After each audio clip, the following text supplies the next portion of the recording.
guys, what's going on? Shaquan from SLFX Trading here, and in today's video I'm going to be talking about 4 currency pairs that you guys can trade this week. Now I'm gonna make it really quick because I am cooking in the background, okay? So here we're looking at EURUSD, and one of the reasons why I'm really liking EURUSD right now is because, as you guys can see, she is in a beautiful uptrend, and today she's closing as a doji confirmation candle. Now hear me well, I'm going to talk about this two-sided really quick. If you are the counter trend trader, this is a setup that you are going to want to take, and you're going to want to take it back down until I would say around the 125-ish price range. Okay, so between 125, 124.5. Had to turn around and take the pot off of my noodles really quick. If you are a trend trader like myself, I'm kind of looking to see if price can come back into around the 125, between 125 and 124.5 price range. Now, once again, the reason why I'm doing this is because for me, I am a trend trader. So if price can pull back just a little bit for me,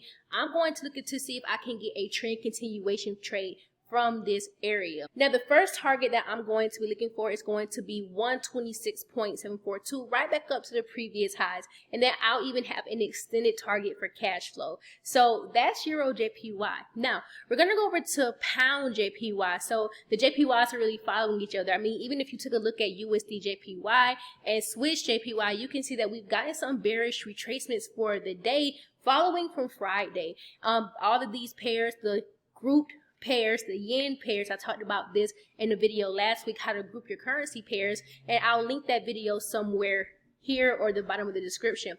So looking at where pound JPY is too, it's also in an uptrend, as you guys can see here on the daily time frame. And let me say, and let me be careful when I say uptrend, it's actually in a retracing uptrend, because if you look on the higher time frames, the weekly and the monthly, you'll see this pair is actually in a downtrend. Okay, so this is the retracement phase going on right now to this retracing uptrend. Now, dealing with this, what I want to see price do is potentially come back a little bit lower, and I was saying to the 138.6 areas, or even reject around the 139, at least the top even here around the 138.8 area. And if I can get some bullish information from this area sometime tomorrow or maybe even Wednesday, if I get bullish information, as long as we can stay above 137.840, I'll take a buy back up to the upside, okay? For trend continuation once again. Very beautiful buying trade once again. And my target's going to be back up into 140.236. Okay? And so that's what I'm looking for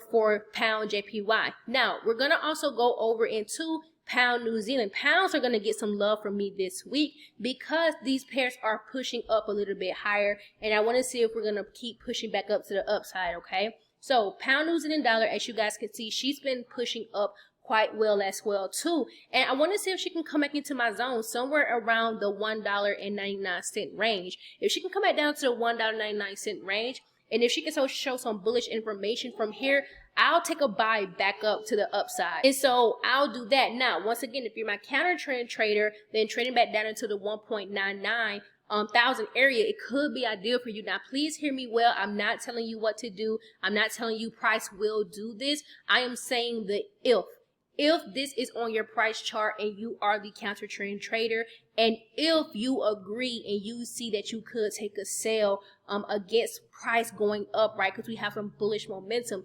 If you see that's what you can do, then it fits your rules. You may be able to trade it, but by no means necessary am I telling you to do this. This is just how I'm seeing my price charts, right? But this is also how I'm seeing it too, to the upside. If we come and reject the zone, I'll be taking price right back up to the previous high here, around $2, so 2.088, and now just run it off 30s, okay? So these are pairs that I'm looking at, you guys, for potential pullbacks and then trend continuation, right? And as you guys can see, even if you're the counter trend trader, you can have an opportunity here as well too. Now, I'm going to show you guys trades that are also running, that I have running. So last week I talked about Australian dollar USD, and as you guys can see, we got some bullish push this week or month today we got a bullish push today, and I'm actually really excited about this bullish push. So hopefully by the end of the week, my first targets will have gotten hit. I'll be out of the trade for the first target.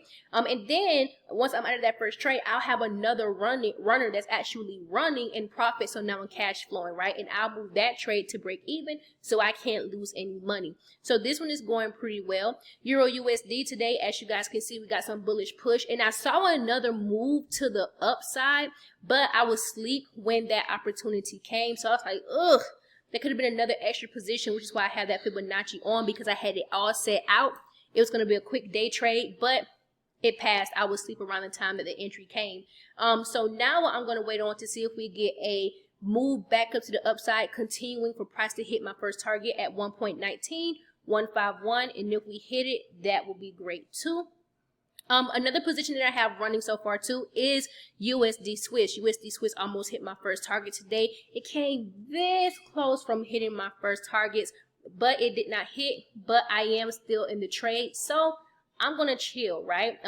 This is cash flowing for me. I've been in it ever since this bearish engulfing candle. I actually, gave this away last week too. And these positions I've talked about last week, and they're actually playing out as planned right now. And so I'm just waiting to see what's going to happen. And then last but not least, you guys, USDJPY had bearish movement, and I'm really happy about this. As you guys know, I hedged this position last week. I'm out of my hedge. I am still holding my sell position, and the price can give me another pullback back into my zone. I'll get into another sell. Once again, this one had a really good sell too. It came early this morning and I was asleep, so the opportunity for me is just not there.